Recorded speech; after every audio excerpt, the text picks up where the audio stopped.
अनुसूचित जाती आणि जमातीतील उपवर्गीकरणाला सुप्रीम कोर्टाने मान्यता दिली आहे। सुप्रीम कोर्टाने 6-1 अशा बहुमताने हा निकाल दिल्याची माहिती मिळते। सोमेश कोलगे आपले प्रतिनिधी आपल्या सोबत आहेत। सोमेश, ही मान्यता देत असताना कोर्टाने नेमकं काय म्हटलंय आणि या मान्यतेचा आता कसा फायदा होऊ शकतो? प्रज्ञा, ही अतिशय मोठी बातमी आहे आणि महाराष्ट्रावर सुद्धा या निकालाचे, या न्याय निर्णयाचे परिणाम होणार आहेत।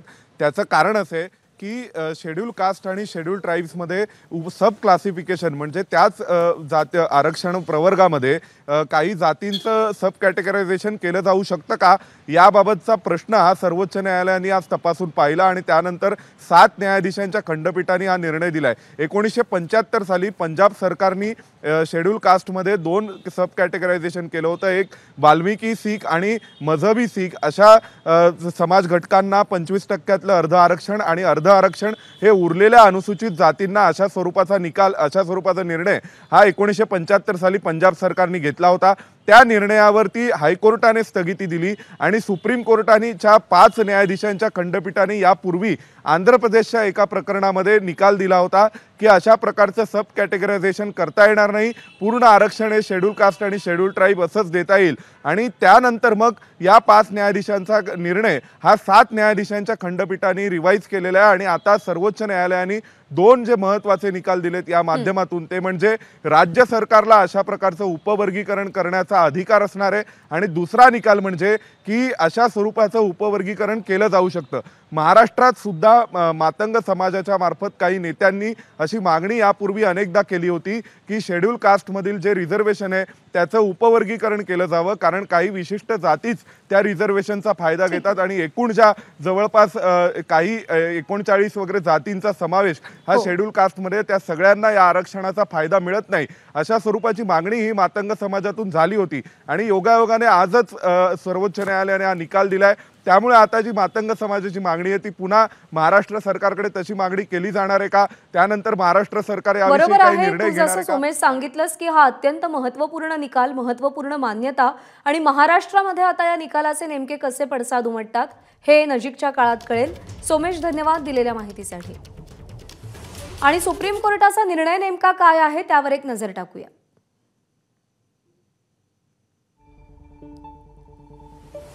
अनुसूचित जाती आणि अनुसूचित जमातींच्या आरक्षणात वर्गवारी करता येते। एम्पिरिकल डेटा गोळा करून सरकारला जातीबाबत झालेला भेदभाव त्यामुळे दूर करता येईल। सरकारी नोकरी आणि शैक्षणिक प्रवेशांसाठी वर्गवारी करता येईल। 7 न्यायमूर्तींच्या घटनापीठाचा 6-1 असा बहुमताने हा निर्णय झालाय। न्यायमूर्ती बेला त्रिवेदी मात्र या वर्गवारी विरोधात आहेत।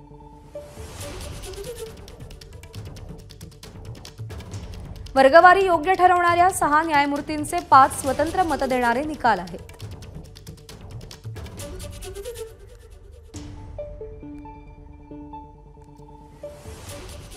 दरम्यान कोर्टाच्या या निर्णयावरती भाजपचे आमदार अमित गोरखे यांनी काय प्रतिक्रिया दिली आहे आपण पाहूया।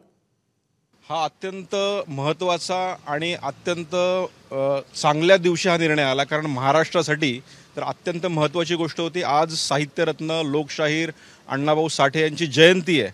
संपूर्ण महाराष्ट्रात उत्साह चालू असताना खरं तर 23/17/2011 रोजी पंजाब गव्हर्नमेंट वर्सेस देवेंद्र सिंग यांची ही याचिका होती आणि आज ती याचिका 7-1 अशी खंडपीठाने ती खरं निकाली काढली आहे। राजश्री शाहू महाराज यांनी खऱ्या अर्थाने ज्या आरक्षणाची सुरुवात केली होती आणि त्या आज सर्वोच्च न्यायालयाने जो निकाल दिलाय तो खऱ्या अर्थाने खूप आनंदाचा क्षण आहे असं म्हटलं तर वावगं ठरणार नाही।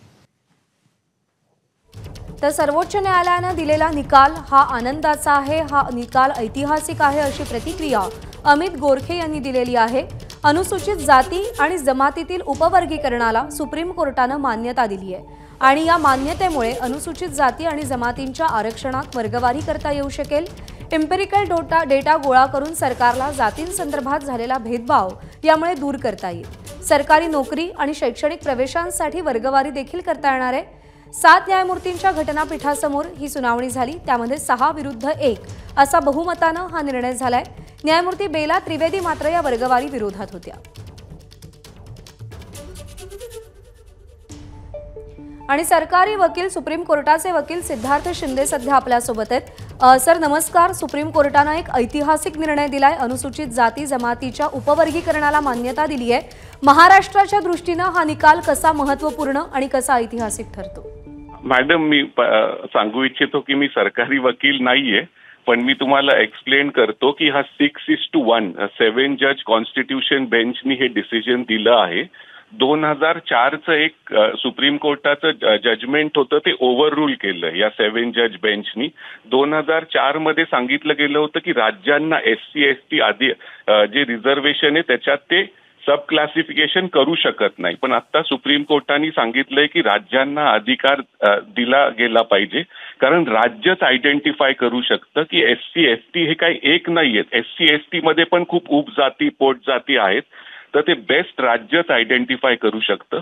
आणि आज एक खूप इम्पॉर्टंट सुप्रीम कोर्टाने सांगितलंय, आतापर्यंत SC ST ला क्रीमी लेअर कॉन्सेप्ट ऍप्लिकेबल नव्हता, पण आता सुप्रीम कोर्टाने सांगितलंय की SC ST मध्ये पण क्रीमी लेअर जे आहेत ते राज्य सरकारनी जे क्रीमी लेअर मध्ये मोजले जातात लोक ज्यांचा इन्कम जास्त आहे, जे SC ST मध्ये आहेत त्यांना रिझर्वेशन नाही दिलं पाहिजे, कारण खऱ्या लोकांना जे खरे वंचित लोक आहेत त्यांना हे रिझर्वेशनचा लाभ मिळायला पाहिजे।